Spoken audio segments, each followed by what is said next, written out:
Saudara, 4 hal ini mutlak harus ada dalam pernikahan kita. Katakan amin. Apabila sudah tidak ada, berarti neraka ada di rumah kita. Anak-anak nggak betah tinggal di rumah. Suami istri akan rajin sakit karena hatinya nggak gembira. Anak-anak langganan rumah sakit dan dokter karena tegang terus. Ngerti saudara? Maka di luar rumah anak-anak akan jadi jahat karena anak-anak cari sesuatu. Lanjut. Jadi siapa kita ini? Kenapa kita? Padahal Tuhan kita kan satu. Harusnya aku. Saya baca 27. Maka Tuhan menciptakan manusia itu menurut apanya? Gambarnya. Menurut gambar Tuhan diciptakannya dia. Siapa dan siapa? Laki dan perempuan diciptakannya mereka. Maaf, saya beri pertanyaan. Saya tahu jawabannya, cuma saya ingin tanya. Jadi kalau begitu Tuhan itu laki atau perempuan? Nggak usah ragu-ragu jawabannya. Loh, coba jawab, Tuhan itu laki atau perempuan? Jelas lagi, karena Bapa kami dalam surga. Tapi kalau dia cuma laki, lalu yang perempuan ini gambarnya siapa? Loh, ini pertanyaan bukan? Padahal dia jadikan kita ini apa dan apa? Laki dan perempuan serupa dengan gambarnya. Nah, di sini kita melihat kebenaran yang saya kagum. Mengapa ada pernikahan di dunia? Sebab di surga ada keluarga. Ternyata kata kita itu bukan soal jenis kelamin atau gender, tapi ini bicara papa dan mama. Kita pakai hukum Efesus pasal 5, nggak usah dibuka. Begitu laki dan perempuan itu menikah, mereka itu 2 atau 1? Yang betul? Benar? Ya sudah. Kalau ada kata kita, itu bukan 2. Jawab coba, tetap 1. Maka itu kalau kita sudah menikah, lalu kita bicara, maka kita bicara kami. Siapa kami tadi? Suami istri. Berapa jumlahnya? 1. Tapi kami. Jadi kata kita di surga itu ada ayah dan ibu. Karena dia seorang ayah, gambarnya jadi laki-laki di dunia. Karena dia juga seorang ibu, gambarnya jadi perempuan di dunia. Maka itu dia benci perceraian. Karena mereka nggak bisa berpisah. Mempercepat. Ulangan 32 ayat 18. Ulangan 32 ayat 18. Di sini kita akan melihat. Ini detik-detik terakhir Musa akan jumpa Tuhan pulang ke surga. Dan dia nyanyi. Nyanyi untuk seluruh suku Israel. Dan nyanyi tentang Yahweh Tuhan yang mengagumkan dia. Ayat 18. Musa kalau menyebut Papa di surga dengan banyak istilah dan julukan. Salah satunya adalah apa? Musa bilang gunung batu. Itulah Yahweh Tuhan kita. Baca baik-baik. Gunung batu yang apa? Ayo baca. Gunung batu yang apa? Memperanakan engkau telah kau lalaikan. Dan telah kau lupakan Tuhan yang melahirkan engkau. Pertanyaannya, kalau Yahweh yang demikian ini memperanakkan dan melahirkan, dia ayah atau ibu? Gak usah ragu-ragu. Ibu.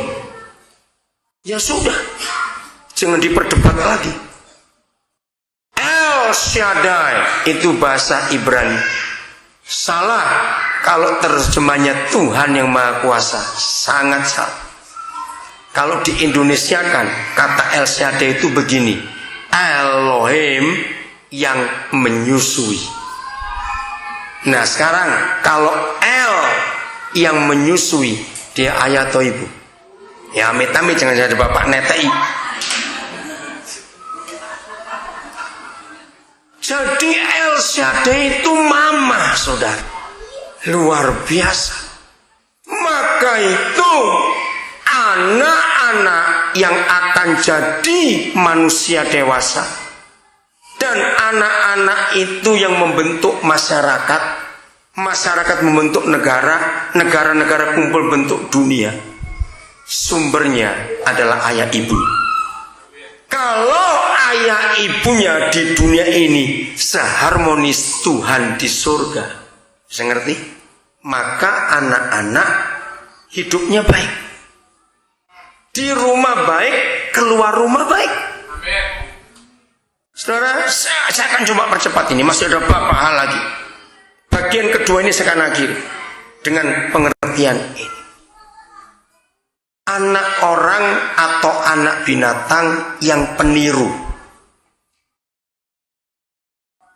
Coba jawab, anak orang atau anak binatang yang peniru? Betul. Contoh saja, mau coba silakan, enggak juga enggak usah percaya saja. Kalau saudara punya seekor anak bebek netas, begitu bebek ini netas, sampai bebek ini umur 1 tahun, 2 tahun, dia nggak pernah ketemu bebek-bebek lain. Sebab di rumah saudara dan tetangga-tetangga itu peternakan ayam. Jadi sejak bebek ini netas sampai dewasa, kumpul ribuan ayam. Tolong bapak itu cari toilet Superdigis atau sebelah sana. Ya, Pak, ke kanan Pak. Ya. Saudara, pertanyaan saya, apakah bebek satu ini kumpul ribuan ayam, dia akan jadi seperti ayam? Masa 1 lawan ribuan gak jadi? Enggak, saudara. Itu luar biasa. Saudara punya seekor anak sapi, begitu lahir induknya mati.